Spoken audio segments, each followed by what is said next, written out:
Hi, I'm Doug from 10-Minute Amiga Retrocast, and welcome to another episode of the ChickenHead Chronicles. This is episode 34. I actually keep track of them internally, even though I don't announce them.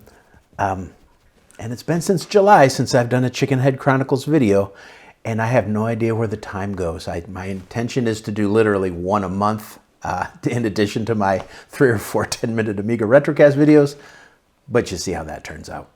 A while back, actually quite a while back, I did a video on putting one of my Commodore 64s into a new case and painting the case. Here's a link to the video right here. I did that because the original case, when I bought the Commodore 64, was really broken, and it looked really bad. It was just smashed up. So I glommed together 2 different cases that I had that weren't quite so damaged and spray painted it to try and make it look loverly. And I'm not unhappy with the results. I mean, there's some damage to this particular case that I repaired, but it's not horrible. It's pretty good. And this is a decent Commodore 64. It's one of the slightly later bread bins, so it has the 8-pin DIN on the video, not the original 5-pin. Works fine. Guess what? I never, ever used it. The last time I turned this thing on was for the episode I did when I put it in the new case a couple of years back, literally. And that's because I use my C64C, my Commodore 64C, as my main machine that I keep out in the front room. I'll show you that in just a bit. So I've been feeling bad about this Commodore 64 that's just not getting the love that she deserves. So I'm going to do something about it today. Now, a couple of years ago, back in late 2019, early 2020, our good friend Jim Drew, yes, that Jim Drew, from cbmstuff.com, there'll be a link to his work in the description. He came out with this idea to come out with these really nice replacement Commodore 64 keycaps. And the thought was, yeah, we'll do this, Indiegogo type thing, and we'll get it prepaid for. We'll have everyone's keycaps by the end of the year. Sure. Then this funny thing came along, COVID, I think it was called. Maybe you guys have heard of it, and pretty much screwed everything up for years. But late November of this year, I got an email saying my keycaps were done and they were getting ready to ship. And of course, they shipped by, a canoe from China or something, and they took 1 million years to get here. But get here they did. And I ordered the very loverly white keycaps that we're going to take a real close look at today, considering we're going to be replacing them. These are really nice keycaps, just bright white, something you'd never seen on a Commodore 64 back in the day. Just lovely keycaps. And I started thinking, who wants just keycaps? Who wants just boring old keycaps? Maybe put on your silver C64 bread bin. Nah, we want to do something even more fun with that. So I started asking around as to who had the best replacement Commodore 64 cases. Now, a couple of years ago, Pixel Glass, I think that's the name of the website, came out with some kind of Kickstarter and created these 64C appearing cases from the original molds. Well, people got their 64C cases, it worked great, and then our friend Jens from icomp.de, yes, that Jens, picked up the entire line. I think he just bought the entire rights to the line and sells them now on his icomp.de website. And you can pick from a translucent case, a traditional colored case, an SX64 colored case. But let me show you the case I got. Let's take a closer look at this beauty. First, take a look at this lovely box. Yes, I admit the actual Commodore 64C information on here, this is all put on a white box with a sticker. So it's not like the dye sublimation printing that they did on the original cases, but it looks really good. This is the kind of box you want to keep. When you open the little guy up, it's very lovely Commodore 64C black case. Look at this. Look at this. They even got a nice little Velcro thing holding it together. The quality's good. I like the quality. It's nice. Got all the traditional holes in it for all your traditional Commodore goodies to poke out the back. And on the side, of course. And apparently there's some cases that don't have that. They don't have some kind of plate there. This is a really, really good looking case. And look what it comes with. This is going to shock you. Actual printed material. Actually on paper, not something you have to download from the web, but actual printed material that explains to you what you have to do to get this set up and get your Commodore 64 in here. Pretty clever, huh? This is both in English and in German. Let's take a closer look. Now, when we take the top off, you'll see it's got inside, hopefully, all the screws that you need, including a couple little rubber booties that go on here. And in theory, both a Commodore 64C motherboard and a traditional Commodore 64 motherboard should fit in here just fine. I wonder if the VIC-20 will fit in here. That'd be kind of cool, actually. Maybe I need to order another case. The next trick is the keyboard. And the keyboard requires a special C64 keyboard mount. Whew, smell that German air. And these are special keyboard mounts that allow you to mount the Commodore 64 keyboard right in here. And oh, look at this. Another adorable little instruction manual. Tastel Hurholter, Monten Guanten, Flanken, Flunken, Hagen, Lagen, Blagen, Schlork. That's my German. I hope you guys all understood that. So yeah, got some good information here. All of it in German, but the pictures are going to be just fine. Now, of course, we'll have to take the guts out of the Commodore 64 original here, which is no problem. I've already taken the screws out, so that's no problem. One thing that's going to be something that we have to deal with is the LED light. The LED on the traditional Commodore 64 is a round one here, but the LED port on this 64C case, da-da-boom, is a square one. And it's not quite the standard shape of the rectangular LEDs that you can get. So on the website, they say you kind of have to shave down the LED a little bit to fit in here. I've got some ideas for that. Now, a lot of the LEDs that you're going to find nowadays are going to be 3.3 volt LEDs, where this one, I believe, is a 5 volt LED. You can reuse the original LED cables. That'll work just fine. But you're going to want to put a little resistor on here to take it from 5.5 down to 3 volts.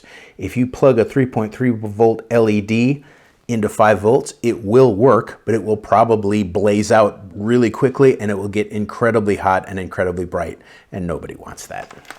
The Commodore 64 itself is in fine shape. I've used this one, tested it, put on some little heat sinks, although you don't necessarily have to have them. Normally, this model has a metal RF shield on it with little tabs that go down and hit the chips, and those little tabs are on there with some heatsink compound. But considering I don't use the RF shields, I generally just take them out, I just went ahead and put a couple little tiny heat sinks on here just to keep the temperature cool. Shouldn't cause any problem. This is assembly number 250425 series board. Let's see how old most of these chips are. Let's take a look. 1984. That's what most of these chips on here say, like the 26th month, so about halfway through 1984. So by then, they'd fixed a few of the bugs in the Commodore 64.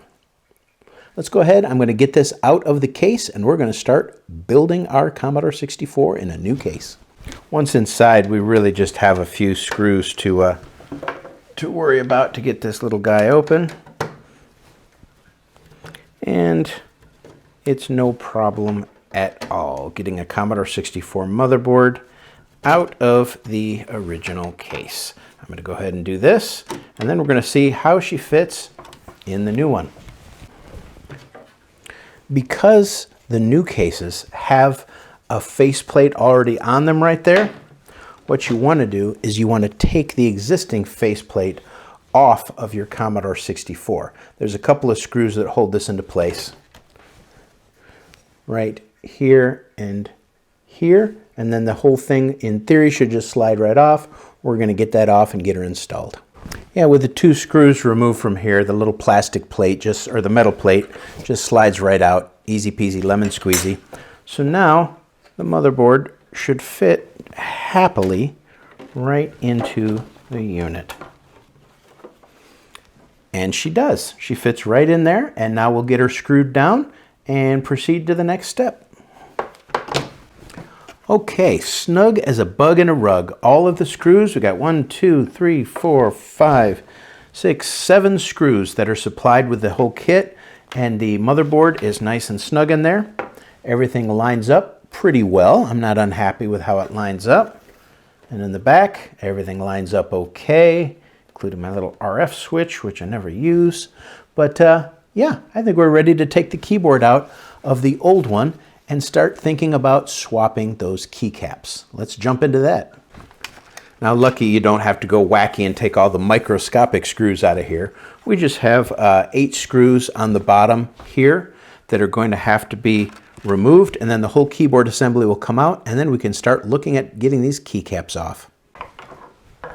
And looky there, our lovely Commodore 64 keyboard has come right out with those 8 screws. Now, to get these keycaps off, there's a couple ways you can do it. There's a couple of different keycap pullers that are available right on Amazon that a lot of people use. I just bought a keyboard cleaning kit that claims to contain a keycap remover. So I want to give it a try. First of all, here's the little cleaner. It's just a little static-free brush designed to go right in between the keys and get out the delicious, delicious keyboard crumbs. Now, I cleaned this one a couple of years ago, so it's not too filthy. Oh, that's a neat sound. I like that. Now, never tried this keycap puller that came with it. This is probably designed for more modern, like Cherry MX type keys, but we're going to try it and see. Maybe it'll work.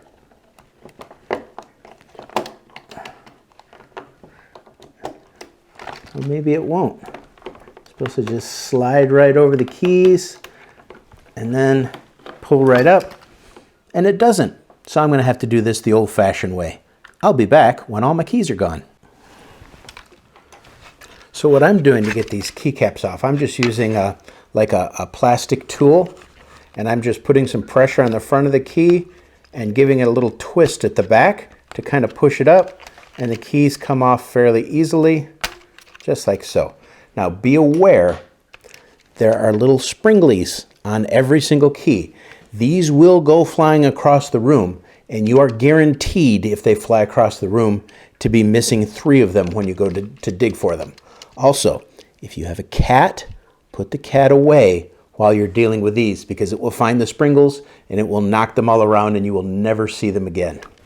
Now, after you take off all of the keycaps very carefully and set the springs aside very carefully, then kick yourself for not taking a picture of the original keyboard so you know where all the new keycaps go. You know, I think the one goes here, and then here's the restore key here. No, actually, I took a picture. And of course, you can just look them up online too.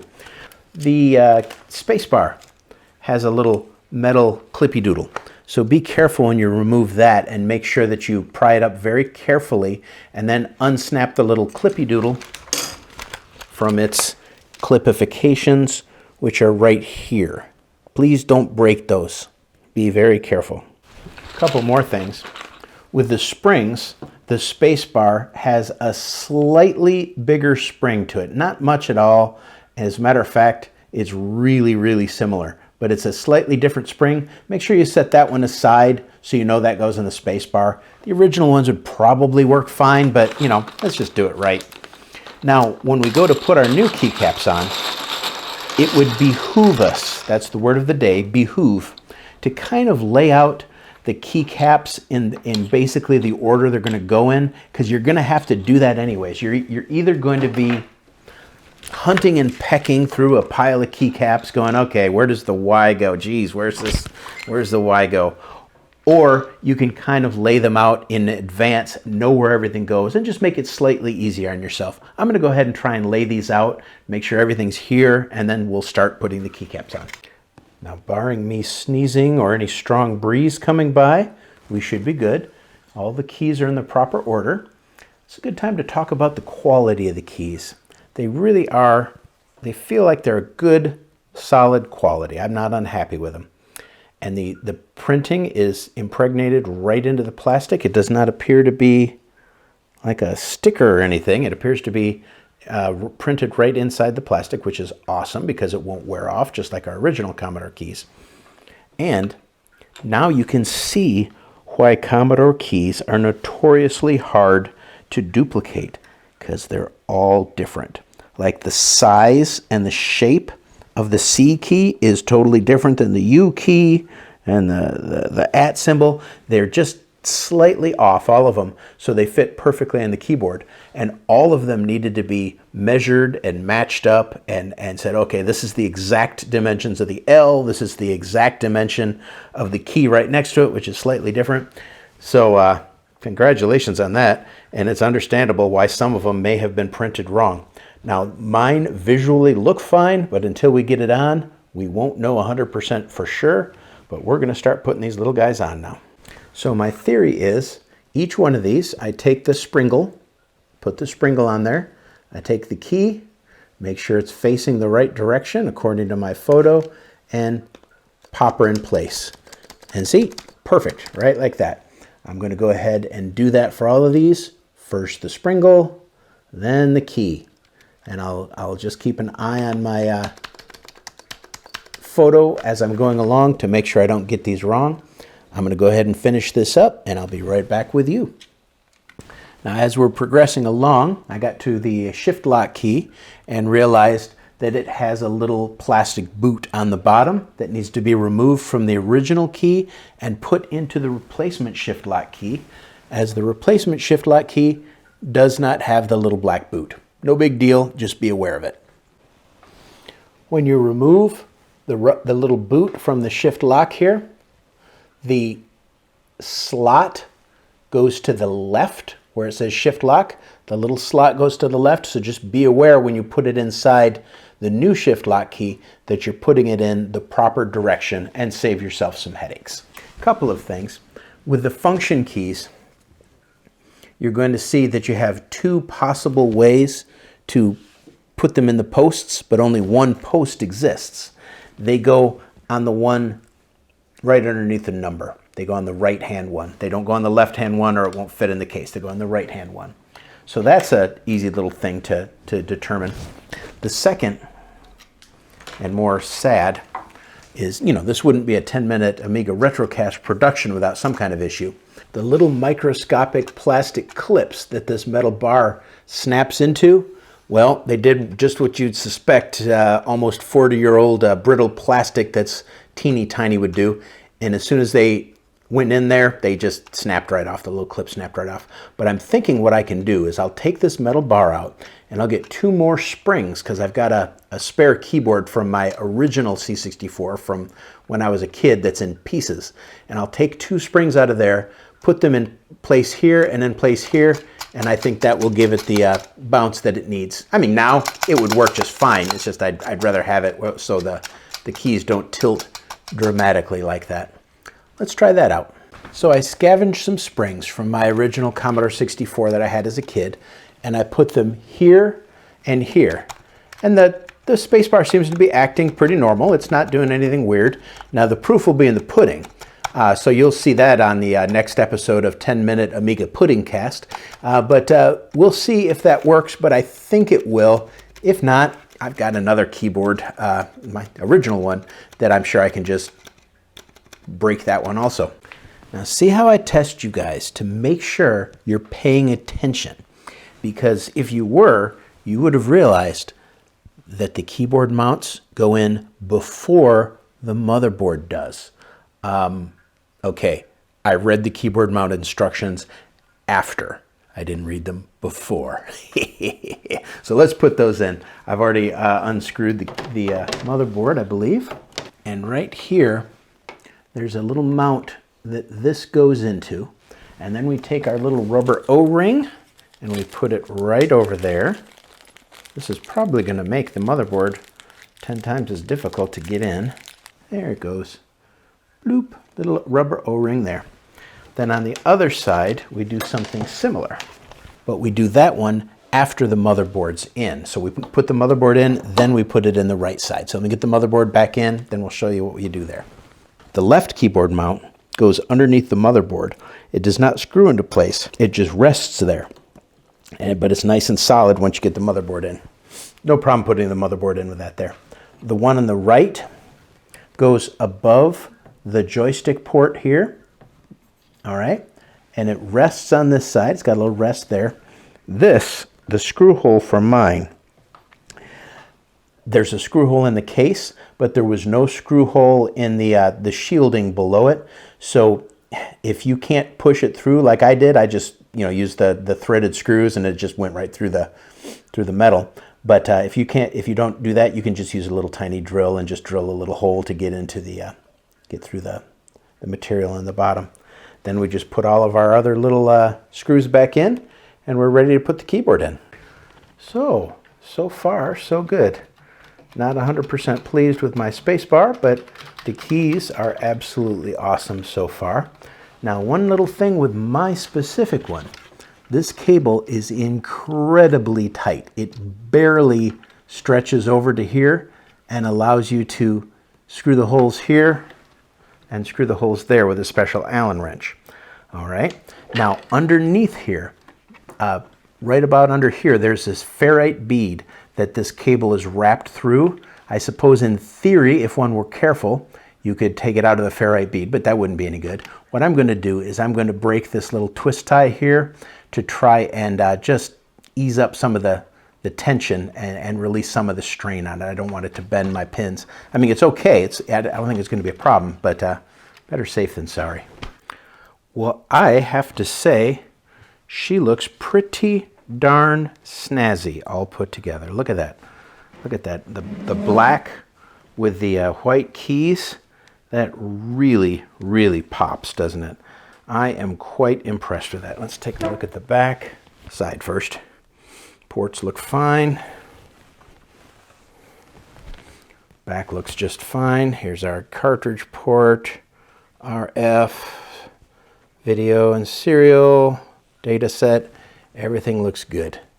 That thing reminds me of my Plus 4. And look at her, sitting right next to her friend, the Atari 800 XL. That doesn't look too shabby. And look, it works absolutely perfectly. There's Sarah Jane Avery's Soul Force. Let's, as a matter of fact, try a little bit of this. Of course, I've got it set to auto fire mode because I'm a big fat cheater. That's the only way I like these games. The old thumb just doesn't act like it used to. Sound is perfect. Video's okay, although I do want to investigate a little bit of video flutter there. No, that flittery, jittery jitter is something I do not get on my normal 64C right here. I'm using one of the S-Video adapters that plug right into the back. Let me show you. I'm using one of these little breakout boxes right here that breaks out the S-Video and composite. Maybe I better check it on composite, see how it looks that way. Yes, it certainly is a most curious video issue. I'm only getting video when I hook it up to S-Video. Composite's not working, which is really, really weird.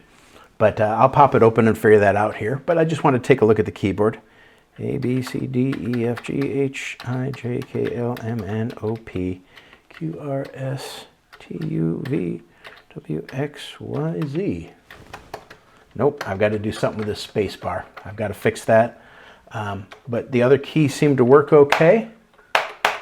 Yep. So we're obviously not done with this little beauty yet. She looks absolutely phenomenal. There's no doubt about that. I absolutely love her look. But the fact that the video is only coming out through S-Video and is little blinkety leads me to think maybe we've got a little short somewhere. Maybe there's a piece of metal touching somewhere that's causing a problem. Audio works fine. I mean, the unit works fine. I've got to come up with a better solution for that keyboard, for the space bar. I think that I will be able to maybe just use a different keyboard with it and hopefully not break it. But I'll get that working just fine. We've got to work on the LED. I've got to get a proper LED in there at the proper voltage. That won't be any problem. I'll be working on that and showing you a video on that. But what are we going to hook up to this thing as far as a disk drive? Well, I do have a black SD to IEC, hopefully coming in soon. Getting one ordered from our friends at The Future Was 8-Bit that I think will match this nicely.